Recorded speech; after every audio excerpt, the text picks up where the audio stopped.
The first a letter to God. इसके writer हैं G.L. Fintus। They faith can move mountain.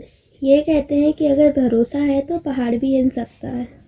But what should be put our faith in? This is the question this story dedicatedly poses.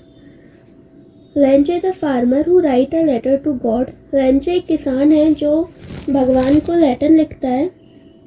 When his crop are ruined, जब उसकी फसल खराब हो जाती है, asking for 100 pesos, वो भगवान जी से 100 pesos मांगता है। pesos एक करेंसी है, वो इसमें डिफाइन नहीं किया गया है।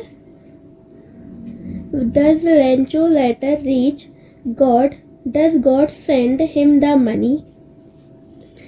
Think what your answer to these questions would be and guess how the story continue before you begin to read it.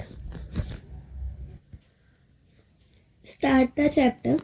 The house, the only one in the entire valley, sat on the crest of a low hill. वहाँ पे घाटियों पे एक अकेला घर था Lencho का, जहाँ वो अकेला रहता था। From this height, one could see the river and the field of ripe crop dotted with the flower that always promised a good harvest. The only things the earth needed was a downpour or at least a shower. Lencho चाहता था कि जो उसकी corn की खेती है उसमें थोड़ा सा पानी बरस जाए। Through out the morning Lencho, who knew his field intimately, had done nothing else but see the sky toward the north east. अगली सुबह उसने देखा तो नॉर्थ ईस्ट की तरफ से कुछ बादल आ रहे थे। Now we are really going to get some water. The woman who was preparing supper replied, yes, God willing. उसने कहा अपनी वाइफ से कि भगवान जी ने शायद हमारी पुकार सुन ली है और अब लगता है कि बारिश हो जाएगी। तो वो कहती है कि हाँ, भगवान जी ने हमारी पुकार सुन ली है। The older boys were working in the field when the smaller one were playing near the house. जो उनके बड़े बेटे थे वो फील्ड में काम कर रहे थे और जो छोटे बेटे थे वो वहीं खेल रहे थे। The house until the women called to them all come for dinner. अब उसकी वाइफ ने सबको खाने के लिए बुलाया। It was during the meal that just as Lencho has predicted big drop of rain, Lencho को ऐसा लग रहा था कि अब इधर बहुत ज़्यादा बारिश होने वाली है। In the northeast, huge mountain of clouds could be seen approaching, क्योंकि नॉर्थ ईस्ट डायरेक्शन से बहुत सारे बादल आते दिख रहे थे। The air was fresh and sweet. अच्छी हवाएं चलने लगी थी। The man went out for no other reason than to have the pleasure of feeling the rain of his body. Lencho बहुत खुश था ये जानकर कि जो मेरी खेती है जहाँ सूखा पड़ा हुआ था वहाँ बारिश हो जाएगी। And when he returned, he exclaimed, वह बहुत खुश था।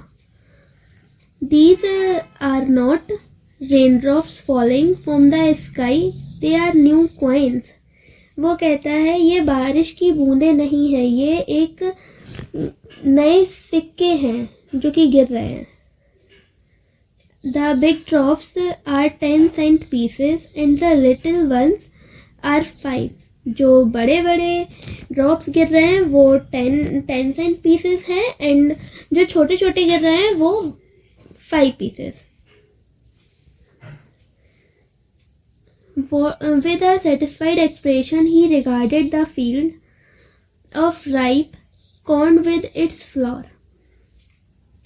अब उसको ये जानकर बहुत अच्छा लगा कि जो उसकी खेती हो नहीं पा रही थी वो अब बहुत अच्छे से होगी. Draped in the curtain of rain, क्योंकि बारिश हो जाएगी. But suddenly a strong wind began to blow and along with the rain very large hailstone began to fall. और सडनली ही बहुत तेज हवाएं चलने लगी और ओले गिरने लगे. These truly did resemble new silver coin. The boys, exposing themselves to the rain, ran out to collect the frozen peas. अब जो ओले गिर रहे थे तो उनके जो बच्चे थे छोटे छोटे, उनको लग रहा था कि ये सिल्वर कॉइन है, तो वो इनको इकट्ठा करने लगे. लाइक अ फ्रोजन पर्स.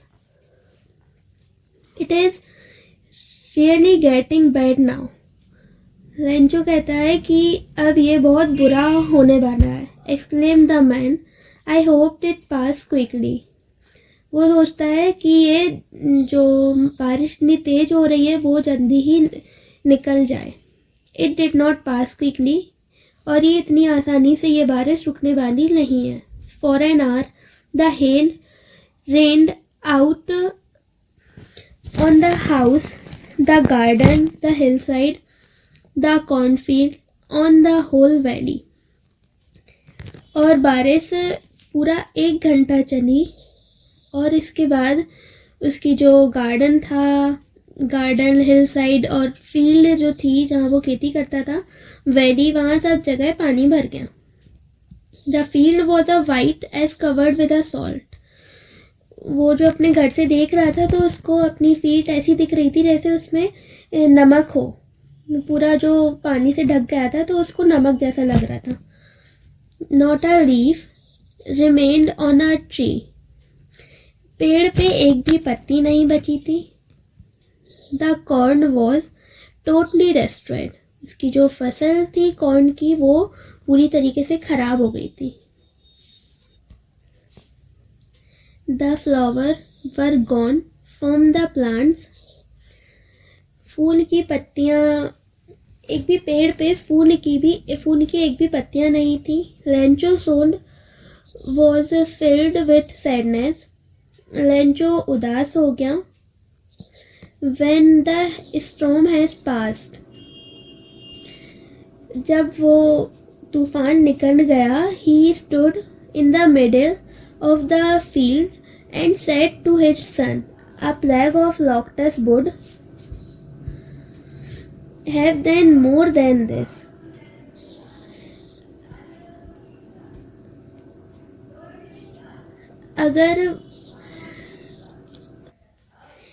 अगर टिड्डियों का झुंड भी आया होता तो हमारी फसल बच जाती.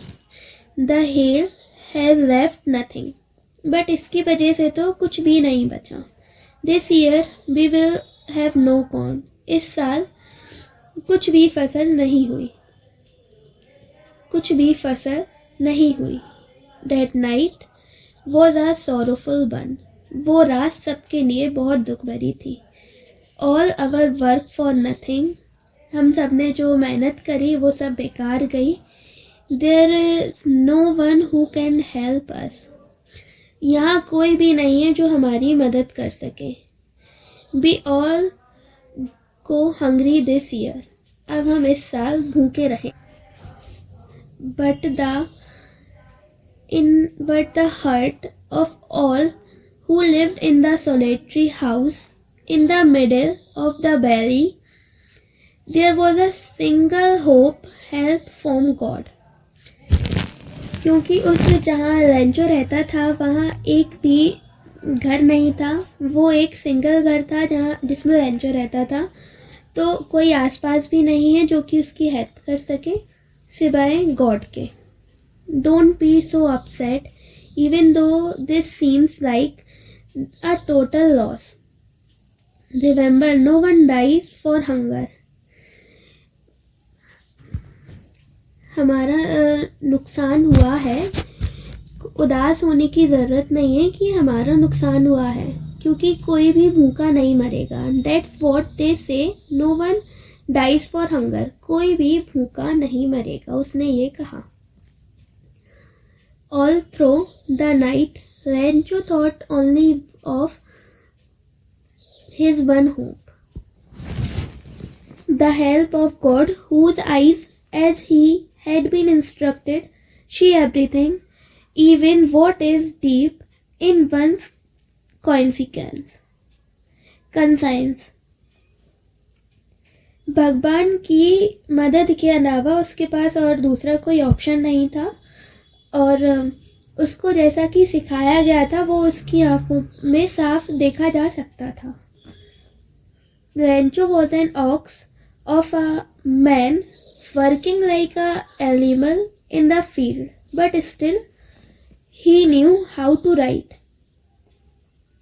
Rancho अपनी फील्ड में एक एनिमल की तरह काम करता था, लेकिन उसको पता था कि लिखते कैसे हैं. The following Sunday at daybreak he began to write a letter which he himself would carry to town and place in the mail.